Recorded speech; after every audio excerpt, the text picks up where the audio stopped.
Class 10th exercise 4.2 question number 2. Solve the following situations mathematically. So ये जो हमें question दे रखा है इसमें हमें कुछ सिचुएशंस दे रखी हैं, हमें उन सिचुएशन को मैथमेटिकली सॉल्व करना है।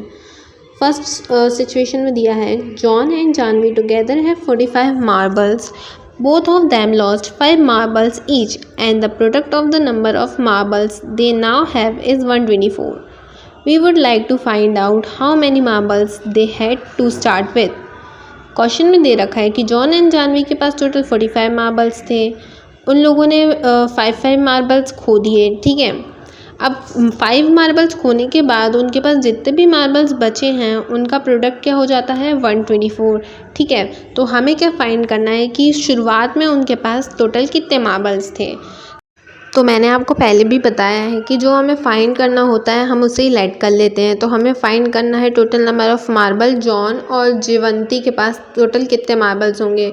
ठीक है, तो हम लेट कर देंगे let the total number of marble John have be x. हमने जॉन के पास जितने भी मार्बल्स थे उनको एक्स लेट कर लिया.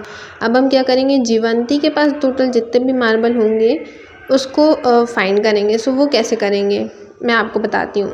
अगर जॉन के पास एक्स नंबर ऑफ़ मार्बल है, ठीक है, तो जीवंती के पास कितने होंगे. उन दोनों के टोटल मार्बल्स थे 45, है ना.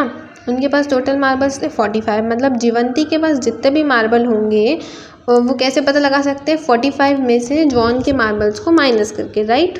तो हम क्या करेंगे, यहाँ पे लिख देंगे let the total number of marble Jivanti have be x 45 minus में एक्स, है ना. तो ये हमने लिख दिया. सो अब हमारी नेक्स्ट स्टेप ये होगी कि हम लिखेंगे जॉन और जीवंती के total number of marbles 5 marbles खोने के बाद.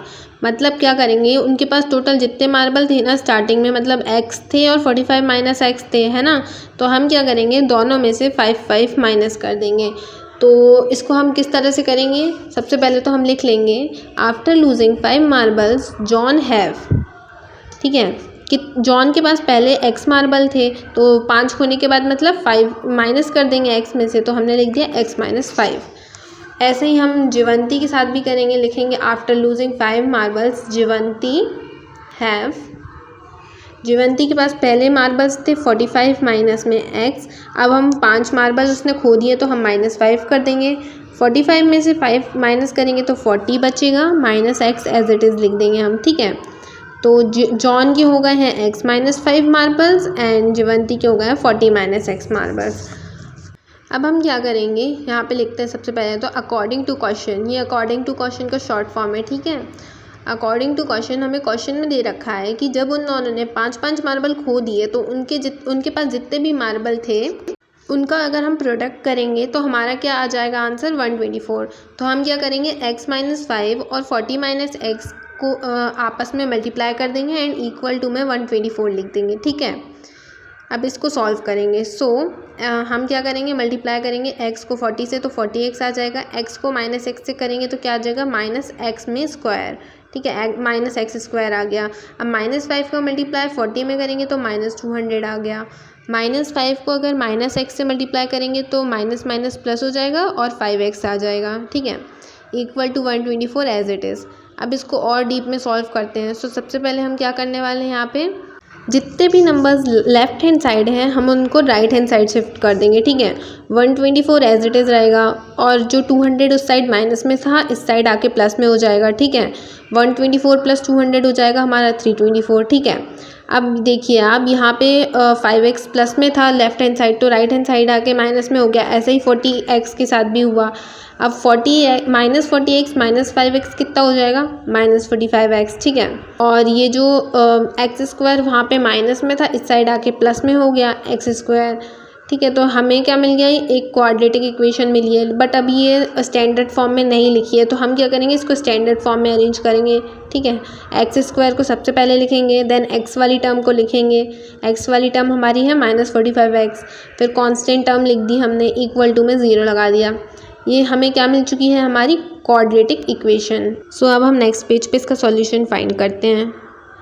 ठीक है, तो इसका सॉल्यूशन फाइंड हम किसी भी मेथड से कर सकते हैं. मैं इसको फैक्टराइजेशन मेथड से कर रही हूँ. ठीक है, तो फैक्टराइजेशन मेथड में सबसे पहले तो x square and constant term को मल्टीप्लाई किया मैंने, फिर 324 के कुछ ऐसे फैक्टर्स ढूंढने मैंने जिसको सम करने पे -45 आ जाए, जो कि है -36 एंड -9। ठीक है, तो अब मैं क्या करूँगी, मिडिल टर्म को स्प्लिट कर दूँगी। मिडिल टर्म को स्प्लिट मैंने किया है -36x -9x लिख कर। ठीक है, प्लस 324 हमारी कांस्टेंट टर्म है, वो एज इट इज़ रहेगी, इक्वल टू 0 कर देंगे। अब क्या करेंगे, हम फर्स्ट 2 टर्म्स में से कॉमन लेंगे एंड लास्ट 2 टर्म्स में से कॉमन लेंगे। तो फर्स्ट 2 टर्म्स में से हमें क्या कॉमन मिल रहा है सोचते हैं। हमें फर्स्ट 2 टर्म्स में से कॉमन मिल रहा है x। ठीक है, तो ब्रैकेट के अंदर आ जाएगा x -36। ओके, अब हम क्या करेंगे, लास्ट 2 टर्म्स में से कॉमन देखेंगे। तो लास्ट 2 टर्म्स में से हमें कॉमन मिल रहा है -9। ठीक है, ब्रैकेट के अंदर आ जाएगा हमारा x -36। ओके, इक्वल टू में 0 एज इट इज़ लिख देंगे। इक्वल टू में 0 तो कहीं जाने नहीं वाला। अब हमें क्या करना है मैं आपको बताती हूँ। जो ब्रैकेट के बाहर नंबर्स हैं उनको सेपरेट लिखना है एंड जो ब्रैकेट के अंदर नंबर्स हैं उनको सेपरेट लिखना है और उन दोनों के इक्वल टू में 0 लगा देना है। ठीक है, जैसे यहाँ मैंने लिखा है x -9 equal to 0 and x -36 equal to 0। ठीक है, अब क्या करेंगे, ये दो हमारे पास इक्वेशंस आ चुकी हैं, इनसे हम x की वैल्यू फाइंड कर लेंगे। सो पहले इक्वेशन से हमें x की वैल्यू मिली है 9, दूसरी इक्वेशन से हमें x की वैल्यू 36 मिली है। दिस मीन्स हमें 2 सॉल्यूशंस मिल चुके हैं। ठीक है, तो अब यहाँ लिखते हैं हम, so the number of marble they have to start with is 9 and 36। मतलब अभी डिफाइंड नहीं है कि जॉन के पास कितने थे, जीवंती के पास कितने थे, बट इतना पता चल गया है कि जॉन एंड जीवंती में से किसी एक ने 9 मार्बल से स्टार्ट किया है एंड किसी एक ने 36 से। सो इसके पार्ट 2 में हमें दे रखा है, a cottage industry produces a certain number of toys in a day. The cost of production of each toy was found to be 55 minus the number of toys produced in a day. On a particular day, the total cost of production was rupees 750. We would like to find out the number of toys produced on that day. Question में हमें क्या बताया गया है, question में हमें बताया गया है कि एक कॉटेज इंडस्ट्री थी, वो कुछ टॉयज़ प्रोड्यूस करती थी एक दिन में, जिसका हमें पता नहीं कि वो कितने टॉयज़ हैं। ठीक है, एक टॉय को प्रोड्यूस करने में कितने पैसे लगते थे वो लिखा है यहाँ पे, कि मतलब जितने भी टॉयज़ एक दिन में प्रोड्यूस होते थे उसमें से 55 को माइनस कर दे तो टोटल उनका कॉस्ट निकल आता था उनको प्रोड्यूस करने का। ठीक है, अब एक दिन क्या हुआ, उनका कॉस्ट ऑफ प्रोडक्शन टोटल 750 निकला। ठीक है, तो हमें इस बेसिस पे total number of toys produced find करना है उस दिन वाला। सो हम क्या करेंगे, यहाँ पे सबसे पहले लिख लेंगे, let the number of toys produced in a day,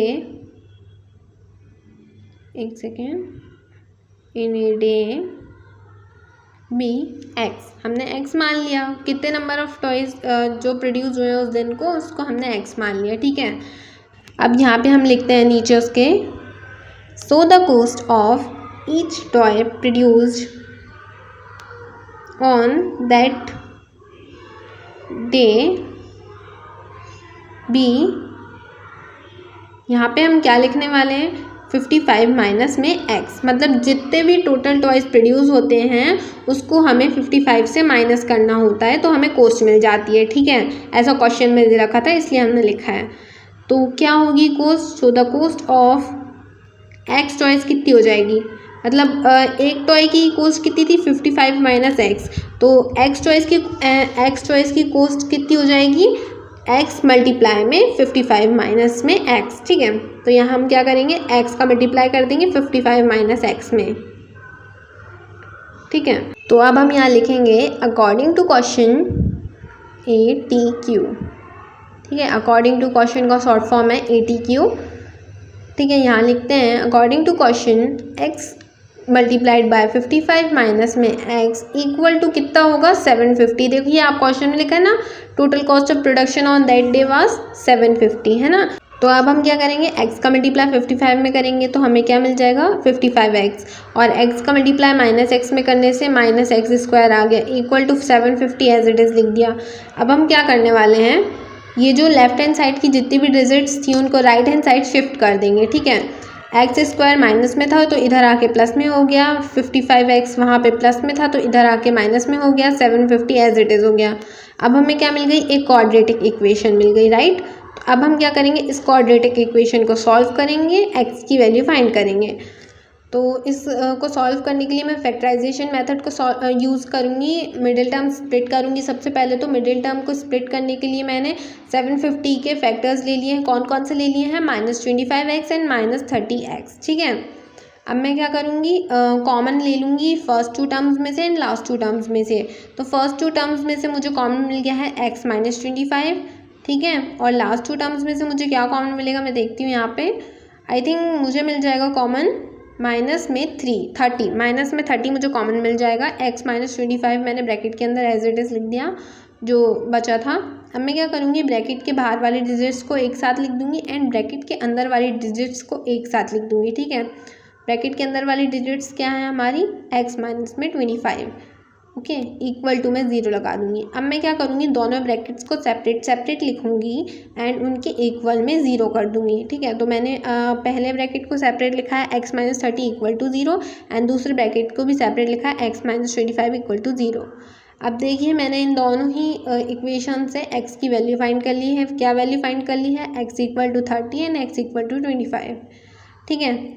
अब यहाँ पे मैं जो लिख रही हूँ वो आप भी लिख सकते हैं, और ये लिखना ही पड़ेगा आपको क्योंकि आप डायरेक्टली x की वैल्यू फाइंड करके क्वेश्चन को छोड़ नहीं सकते, आपको यहाँ लिखना पड़ेगा। Hence the number of toys produced on that day was 30 और 25। मतलब अभी तक हमने उसको स्पेसिफाई नहीं कर पाए हैं, बट इतना पता है कि वो 30 हो सकती है या तो वैल्यू, या फिर 25। सो इसी के साथ हमारा क्वेश्चन सेकंड सॉल्व हो जाता है। Do not forget to like, share, comment and subscribe.